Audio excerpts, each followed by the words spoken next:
গত 9 বছরে এই প্রথম রাজ্যের আশাকর্মীদের রাজ্যভিত্তিক কনভেনশন অনুষ্ঠিত হয় শুক্রবার। হাঁপানিয়ার আন্তর্জাতিক মেলা প্রাঙ্গণের অডিটোরিয়ামে এই কনভেনশন অনুষ্ঠিত হয়।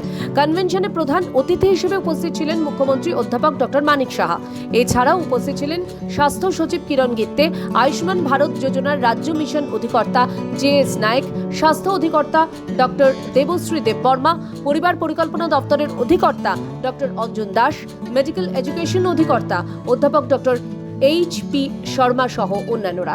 অনুষ্ঠানে রাজ্যভিত্তিক টিকাকরণ কর্মসূচি থেকে শুরু করে মুখ্যমন্ত্রীর সুস্থ শৈশব ও সুস্থ কৈশোর সহ বিভিন্ন জনস্বার্থ সংশ্লিষ্ট সংকল্প রূপায়ণে আশা কর্মীদের ভূমিকার কথা উল্লেখ করেন মুখ্যমন্ত্রী। তিনি বলেন, টিকাকরণ কর্মসূচির 96.94% সফল হয়েছে আশা কর্মীদের কারণেই। মাস্কা প্রকল্পের 100% লক্ষ্যমাত্রা অতিক্রমের মূল কারিগর আশা কর্মীরাই। মুখ্যমন্ত্রী বলেন, সরকারের অন্যতম অগ্রাধিকারের ক্ষেত্র হল স্বাস্থ্য দপ্তর। এই স্বাস্থ্য পরিষেবার ডেলিভারি সিস্টেমে আশা কর্মীদের ভূমিকা অপরিসীম। মুখ্যমন্ত্রী আরো বলেন, মাঝে মাঝে আশা কর্মীরাও রাস্তায় নেমে আন্দোলন করেন, কিন্তু এসবের কোনো কারণ নেই। আগেকার সরকার সমস্যার সৃষ্টি করে সরকারে থাকতো, আর বর্তমান সরকার সমস্যার সমাধান করে সরকারে থাকতে চায়। তিনি আরো বলেন, দিল্লিতে গেলে বা রাজ্য মন্ত্রিসভার বৈঠকে আশা কর্মীদের কিভাবে আরো আর্থিক সুযোগ সুবিধা প্রদান করা যায় সে সম্পর্কে বিস্তারিত আলোচনা হয়।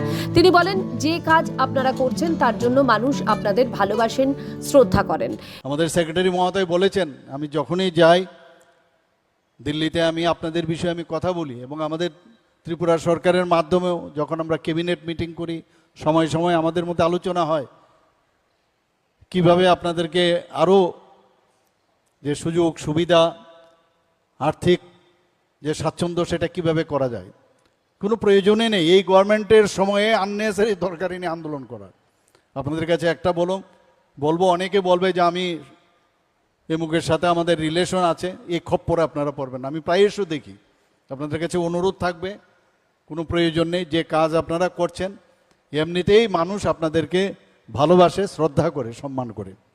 এই অনুষ্ঠানে বিভিন্ন জেলা মহকুমার একাধিক আশাকর্মীদের ভালো কাজের অবদানের জন্য পুরস্কৃত করা হয়।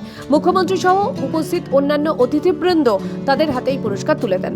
এদিন রাজ্যভিত্তিক আশা কনভেনশনে নারী সশক্তিকরণের ঝলক প্রতিফলিত হওয়ায় আশা কর্মীদের অভিনন্দন জানান মুখ্যমন্ত্রী।